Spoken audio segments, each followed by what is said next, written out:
Subscribe कीजिए sky startup channel को और बेल आइकन को दबाएं लेटेस्ट बिजनेस आइडियाज़ के लिए। हेलो दोस्तों, मैं शौर्य आपका स्काई स्टार्टअप में स्वागत करता हूं। दोस्तों, आज मैं आपको पॉली हाउस के अंदर फूलों की खेती के बारे में बताने वाला हूं, जिसके लिए हम आए हैं श्री अखिलेश जी के पास। नमस्कार अखिलेश जी। नमस्कार जी। सर, आप परनोट रिकॉर्ड जैसी बड़ी MNC कंपनी में कार्यरत थे, फिर कहाँ से आपको आइडिया आया कि आपने एक बड़ी मोटी पैकेज को छोड़कर पॉली फार्मिंग में फूलों की खेती की ओर रुख किया?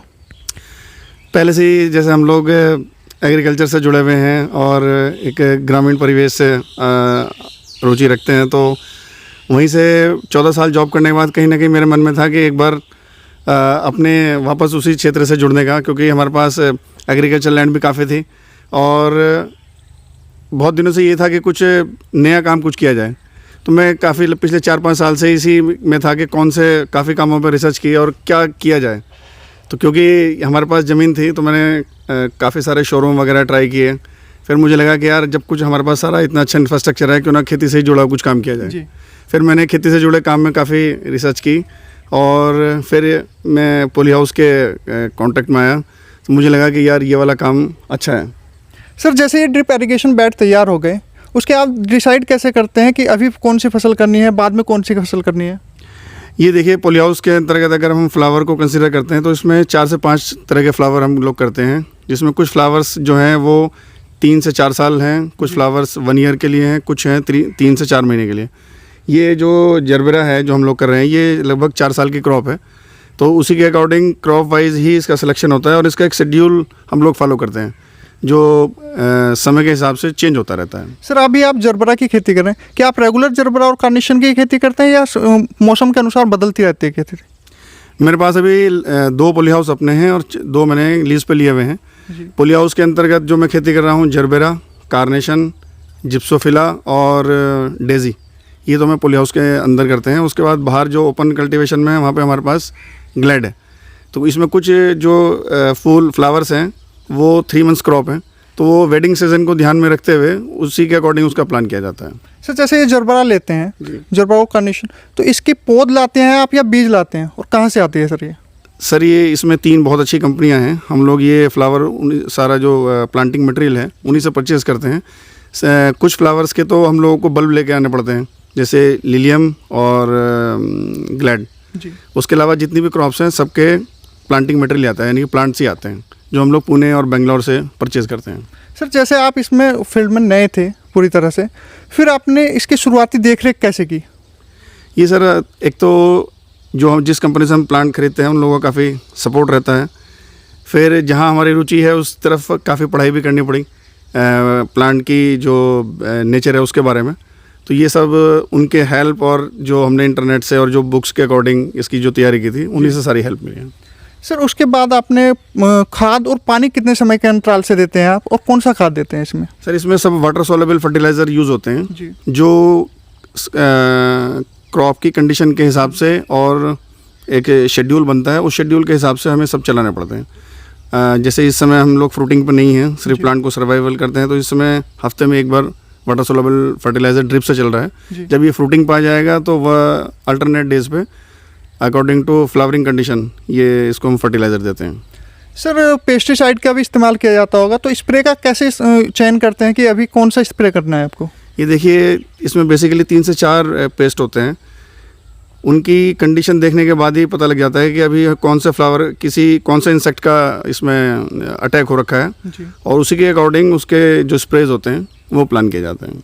सर, जैसे जरबरा की खेती ले सकते हैं, तो इस पे फूल कितने समय में आ जाता है? ये खेती कितने दिनों में तैयार हो जाती है? ये सर, प्लांटिंग के लगभग 3 महीने बाद से ये फ्रूटिंग पा जाता है, और लगभग हम लोग इस समय इसकी प्लांट को तैयार करते हैं, जिससे कि हमारे वेडिंग सीजन यानी कि नवंबर में हमें फ्रूट मिल जाएगा। तो अभी वही सब तैयारी चल रही है। काफ़ी छोटे प्लांट्स हैं। ये हमारा 4 साल पुराना जरबेरा है। अभी हमने इसमें सब मैक्सिमम जो ओल्ड लीव्स थी वो सब निकाल दी हैं, और नई लीव्स और नए फर्टिलाइज़र के साथ इस समय सीज़न की तैयारी हो रही है। सर, पुराने लीव निकालने का क्या मतलब है?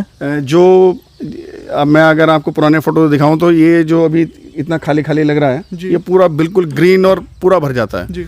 पर अब जो लीव्स हैं उनका एक साइकिल होता है, लगभग 1 महीने बाद न्यू लीव्स तो कंटिन्यू आती रहती हैं, लेकिन जो पुरानी लीव्स हैं वो सूख जाती हैं, तो उनको निकाल देते हैं, जिससे कि वो प्लांट की हेल्थ पे कोई इम्पैक्ट ना डालें। जी जी, पुरानी लीव निकाल के प्लांट की हेल्थ पे कोई असर नहीं पड़ता, वो पूरी तरह से ग्रो करता है। वो ग्रो करता रहता है। सर जैसे ये ग्रो हो गए, उसके बाद इसके फूल को आप बेचते कहाँ पर हैं? इसके लिए सर हम लोग गाजीपुर मंडी जी, में सप्लाई करते हैं इसको, दिल्ली में। दिल्ली गाजीपुर मंडी। सर जैसे आप दिल्ली लेके जाते हैं तो ट्रांसपोर्टेशन कैसे होता है? आप क्या अपनी गाड़ी से भेजते हैं? कोई रजिस्ट्रेशन या ई-वे बिल वगैरह की भी जरूरत होती है इसमें? सर ये एग्री के बेस्ड बिजनेस है, तो इसमें किसी भी तरह का कोई टैक्सेशन की जरूरत नहीं पड़ती। जी, इनिशियली हम लोगों को काफ़ी दिक्कत हुई जब एक ही पॉली हाउस था। अभी हम लोग अपनी गाड़ी से इसको बेचते हैं। और स्टार्टिंग में जब शुरुआत की थी तो रोडवेज की बसेस से जाता था। जी। जी सर जैसे आपने बेच दिया, क्या ये किलो में जाता है फूल या बंचेज में जाता है? ये बंचेज में जाता है। हर फ्लावर का लगभग अलग बंच होता है। जैसे जरबेरा है उसका 10 फ्लावर का एक बंच होता है, कार्नेशन का 20 फ्लावर्स का बंच है, जी, और आपका जिप्सोफिला का 5 फ्लावर्स का बंच है, और उसके बाद ग्लैडोलस बचता है, उसका 24 फ्लावर का जी। एक बंच है। तो उसका रेट भी उसके बंच के हिसाब से होता है। तो क्या सर एक ही प्लांट से एक बंच तैयार हो जाता है या ज़्यादा प्लांट से ज़रूरत होती है? नहीं, वो जो उसका प्रोसेस रहता है कि एक प्लांट पे 3 से 4 आ जाते हैं फ्लावर। एक बिल्कुल हार्वेस्ट कंडीशन में होता है, दूसरा उससे थोड़ा छोटा होता है, और तीसरा ग्रो करता है उस समय। तो लगभग ये कई सारे प्लांट्स मिला के एक बंच बनता है। सर एक बंच कितने का चला जाता होगा आपका लगभग? वो सर डिपेंड करता है वेडिंग सीजन के ऊपर। ये लगभग 10 रुपये से 100 रुपये तक का इसका रेट रहता है, जी, अकॉर्डिंग टू डिमांड। जैसे इस समय ऑफ सीज़न है तो लगभग 10 से 20 रुपये का रेट है, और नवंबर में जो वेडिंग सीजन्स रहते हैं उसमें इसका रेट 60 रुपये, 70 रुपये, 80 रुपये, 100 रुपये मैक्सिमम भी चला जाता है। सर जैसे जरबरा की बात करें तो 1 एकड़ में कितनी पौधा आ सकती हैं और एक उससे एकड़ कितने में बंचेस लगभग तैयार हो जाएंगे? 25,000 प्लांट लगते हैं। जी, और पूरे अगर एक साल की अगर बात करें तो एक प्लांट से हमको 30 फ्लावर मिल जाते हैं। जी। तो 25 या 75, 7.5 लाख फ्लावर हम पूरे एक साइकिल में निकाल लेते हैं। सर जैसे आपको 5 साल हो गए ये करते हुए, तो क्या आपकी लागत वसूल हुई? हाँ सर, अभी तो लागत वसूल हो चुकी है और अब तो हम अर्निंग फेज में हैं। जी। सर जैसे कोरोना पैंडेमिक चल रहा है अभी, तो उसका भी आपके बिजनेस पर कोई प्रभाव पड़ा? हाँ, उसका बहुत ज़्यादा प्रभाव पड़ा। एक तरीके से सभी कुछ जीरो हो गया, जी, क्योंकि इस समय तो सर्वाइवल की स्थिति है। तो हमारे पास काफ़ी अच्छा इस समय हार्वेस्टिंग स्टेज में थे फ्लावर, तो सभी वेस्ट गए, सभी फेंकने पड़े। सर जैसे कोई नया व्यक्ति, मान लीजिए मैं ही अगर फूलों की खेती करना चाहूँ पॉली हाउस के अंदर, तो नए आप क्या सुझाव देना चाहेंगे कि हमें स्टार्टिंग कैसे करनी चाहिए और किन बातों का ध्यान रखें? देखिए सर, इसमें बेसिकली 2 बॉडी काम करती हैं, एक स्टेट गवर्नमेंट और एक सेंट्रल गवर्नमेंट। तो वो हमें चूज़ करना पड़ता है। सेंट्रल गवर्नमेंट में हमें उन्हीं के वेंडर से, स्टेट गवर्नमेंट में हमें उन्हीं के वेंडर से काम कराना पड़ता है, जबकि सेंट्रल गवर्नमेंट में हमारे पास एक फिजिबिलिटी रहती है कि हम ये पॉली हाउस अपने आप भी तैयार कर सकते हैं। तो उनमें से एक सेलेक्ट करने के बाद एक जरबरा जो न्यू कमर्स के लिए है, बहुत अच्छी क्रॉप है, और मैं तो चाहूँगा कि अगर इच्छा है तो बिल्कुल करिए, बहुत अच्छा बिजनेस है। ये थे हमारे साथ अखिलेश जी, जिन्होंने पॉली हाउस के अंदर फूलों की खेती के बारे में हमें जानकारी दी। नमस्कार अखिलेश जी। Thank you.